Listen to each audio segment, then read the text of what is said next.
Last week, I told you that Ukrainian President Volodymyr Zelenskyy survived an assassination attempt. There was this unit of Chechen special forces, the Kadyrovites, and they had been, they established a plot to assassinate the Ukrainian President Zelenskyy. And we now have learned that there have actually been 3 such plots, which the Ukrainian president has survived. This is being reported by the New Zealand Herald and many others. Russia-Ukraine war, and again, it's really Russian invasion of Ukraine. President Volodymyr Zelenskyy survives 3 assassination attempts in the last week. The Ukrainian president has reportedly survived 3 assassination attempts in the past week alone. The Times in the UK reports that mercenaries from the Kremlin-backed Wagner Group and Chechen Special Forces both attempted to kill the president in the last week. According to reports, the assassination attempts failed because of subversive anti-war members within Russia's Federal Security Service, the FSB, which is the successor to the KGB. Some elements of the FSB didn't want this to succeed. They didn't want Zelenskyy assassinated, and they alerted Ukrainian officials. Fascinating. The Ukraine Secretary of National Security and Defense has confirmed 3 foiled assassination attempts. He told local media he received information from double agents who do not want to take part in this bloody war. According to reports, news of one of the assassination plans sparked the 36-hour curfew Kyiv was under last week, so soldiers could sweep the streets for Russian saboteurs. Civilians were warned they could be liquidated if they were spotted outside during curfew, as they would be assumed to be the enemy.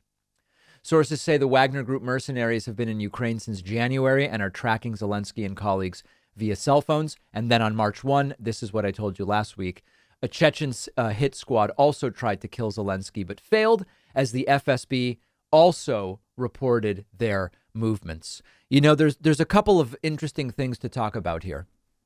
In the last 10 days, Putin says, I have no ill intentions. This is a military operation. And yet, in the last 10 days, Zelenskyy has survived 3 assassination attempts. Russia has bombed at least 1 kindergarten, at least 1 orphanage, as well as at least 1, if not 2, nuclear power plants / sites housing nuclear reactors. Okay. So the framing that we have heard from the apologists for what Putin is doing as a very limited military operation, those can go in the toilet, the same place Trump puts his documents, right? But in all seriousness, it's impossible to even imagine what Zelenskyy and his family are going through right now. And the very interesting thing, you know, later we're going to talk about Lindsey Graham talking about assassinating Vladimir Putin, but yet we've had actual assassination attempts against Zelenskyy. I believe that if Putin were assassinated, that would cause a collapse to this entire invasion, but not the other way. And what I mean by that is as follows. Ukrainians actually understand what's going on. They understand that Putin has invaded. They understand what they're fighting for. And while Zelenskyy is the leader, the movement to defend Ukraine and resist Russian invasion would continue even if Zelenskyy were killed.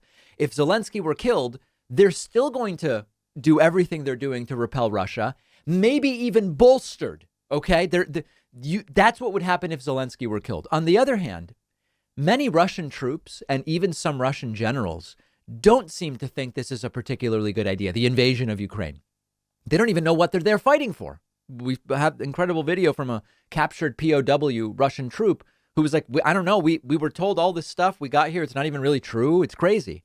If Putin did die, the invasion would almost immediately end, whereas killing Zelenskyy won't actually have that effect. Let me know your thoughts.